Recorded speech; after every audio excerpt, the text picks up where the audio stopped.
The silent front. When we think of the Second World War, we imagine tanks rolling across Europe, Spitfires dueling over the English Channel, and soldiers fighting on distant fronts. But there was another battlefield, one hidden far away from gunfire, a battlefield of pencils, rotors, mathematics, and secrecy. This battlefield was home to one of the most remarkable intelligence achievements in history. Ultra, the top secret British project that cracked German encrypted communications. For decades, the Ultra story remained buried under layers of secrecy, so sensitive that even the soldiers whose lives were saved never knew why they had survived. This film tells the full story, not just the Enigma machine itself, but the human drama behind it, the mathematicians who worked themselves to exhaustion, the engineers who built mechanical marvels, the women who operated machines at all hours of the night, and the political decisions that hinged on a single decrypted message. By the end of this video, you'll understand why Winston Churchill once said that Ultra had been the secret weapon that won the war. Part 1. Before the war. The rise of Enigma. Long before the first bombs fell on Warsaw or London, Germany had been preparing a communication system they believed to be unbreakable.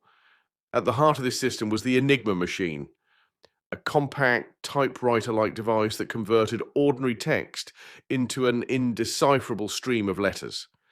Enigma's genius lay in its complexity. Each key press passed through rotors that changed position with every letter typed. Add to that a plug board of swapped letter pairs, and you had a machine capable of creating over 150 billion possible settings. To German commanders, Enigma was undefeatable. To Hitler's admiralty, it was a shield that guaranteed the secrecy of U-boat operations in the Atlantic. To the Luftwaffe, it was the backbone of their fast-moving blitzkrieg strategies, but this confidence was built on a fatal assumption that no one on Earth could possibly reverse engineer their system. Unknown to the Germans, however, the first cracks in Enigmas didn't appear in Britain. They appeared in Poland. In the early 1930s, the Polish Cipher Bureau recruited three brilliant young mathematicians, Marian Rejewski, Jerzy Różycki, and Henryk Zygalski. They used advanced group theory, mathematics far beyond what German engineers expected, to break early versions of Enigma. They even built their own early decryption device known as the Bomber Kryptologiczna. But by 1938 to 1939, Germany drastically upgraded Enigma. More rotors, more complexity, more daily variations. The Poles knew they were running out of time, so in July 1939, just weeks before Hitler invaded Poland, the Polish Cipher Bureau made a controversial decision. They shared everything, their methods, notes, replica machines, with Britain and France. This transfer of knowledge would become the foundation upon which Ultra was built. Part 2. A secret mansion becomes the heart of intelligence. 60 miles northwest of London stood a Victorian mansion surrounded by fields and small villages. It looked peaceful, idyllic, unimportant. But in August 1939, just before the war began, the British government quietly took control of the property. Its name was Bletchley Park. Within weeks, the estate transformed into Britain's most secret war headquarters. Wooden huts were thrown up in the gardens, overflowing with typewriters, radios, and piles of intercepted German messages.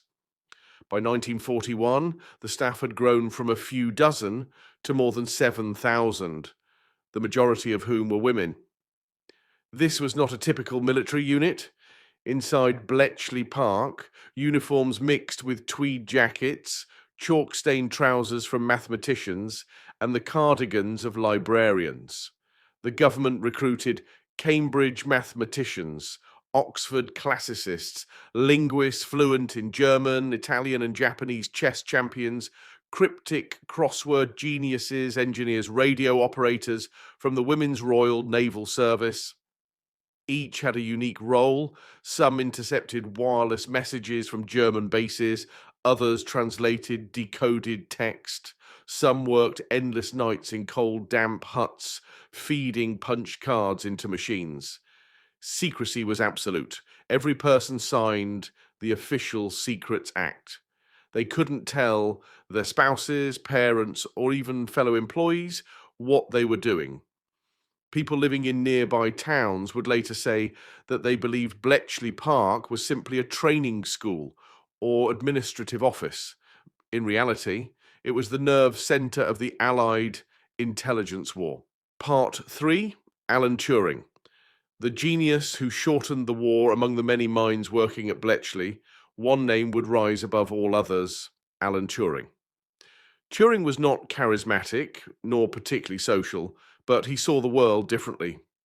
To him, codes, patterns, and logic were puzzles to be solved with precision and creativity.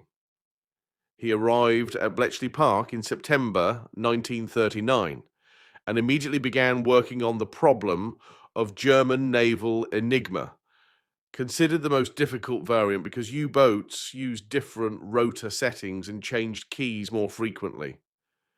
Turing realized something crucial. Humans alone could never break Enigma fast enough. The only hope was to build machines, mechanical devices that could rapidly test and eliminate incorrect rotor combinations. From this idea came the British bomb, an engineering masterpiece that could run through tens of thousands of Enigma permutations in minutes. Gordon Welchman improved the design by adding the diagonal board, making it far more efficient. By 1941, bombies ran day and night. Some were built by the British Tabulating Machine Company. Later, dozens more were produced in the United States. Together, they formed a mechanical army fighting against German secrecy. The result? For the first time in the war, Britain could read encrypted German military messages on the same day they were sent. This breakthrough would soon prove vital. Part 4, the Battle for the Atlantic. Ultra's first triumph. During the early years of the war, the biggest threat to Britain wasn't the Luftwaffe or the German army. It was the U-boat fleet in the North Atlantic. Germany's aim was simple: cut off Britain's supply lines. If enough ships carrying food, fuel, and weapons were sunk, Britain would starve and surrender. U-boats roamed the Atlantic in wolf packs, coordinated using Enigma encoded messages. Without Ultra, the Allies were nearly blind. But in May 1941, a turning point arrived. The British destroyer HMS Bulldog captured U-110, along with its Enigma machine and codebooks. This stroke of luck gave Bletchley Park the cribs, hints of known plain text, needed to vastly accelerate decryption. With Ultra, the Allies could track submarine positions, anticipate ambushes, and divert convoys around danger zones. German commanders never realized how the British were always one step ahead. Historians estimate that Ultra may have reduced shipping losses by as much as 2/3 in the critical months of 1941 to 1943. Without Ultra, the Atlantic supply line might have collapsed entirely, and with it, Britain's chance of survival. Part 5, North Africa outsmarting Rommel. Another theatre where Ultra proved decisive was North Africa, where British forces faced the brilliant German commander Erwin Rommel, the Desert Fox. Rommel's strategies were fast, unpredictable, and often deadly. But unknown to him, many of his communications were being intercepted and decoded at Bletchley. Through Ultra, British commanders learned where German fuel convoys were headed, Rommel's planned offensives, details of his supply shortages, weaknesses in his defenses. This intelligence helped General Bernard Montgomery prepare for the pivotal Second Battle of El Alamein in 1942. A turning point that forced the Axis out of Egypt and back across Libya. Churchill later wrote, "Hampus, before Alamein, we never had a victory. After Alamein, we never had a defeat." Ultra played a crucial part in making that victory possible. Part 6, D-Day, the ultimate test of Ultra. As 1944 approached, the Allies planned Operation Overlord, the largest amphibious invasion in history. To succeed, the Germans had to be misled about where and when the invasion would occur. Ultra provided the Allies with two priceless advantages. One, clarity on German defensive positions and reinforcements. Two, confirmation that German high command believed the invasion would happen at Pas de Calais, not Normandy. Ultra intelligence proved that the deception campaign, Operation Fortitude, was working. German leaders kept entire divisions stationed far from Normandy, even after the landings began. For days after D-Day, Hitler refused to release reinforcements, convinced another invasion would come. This hesitation gave the Allies the breathing room they needed to establish a foothold in France.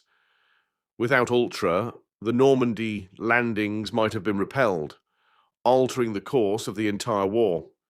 Part 7, the human cost, pressure, stress, and secrecy. Although the intelligence victories of Ultra were remarkable, the human cost behind them is often overlooked.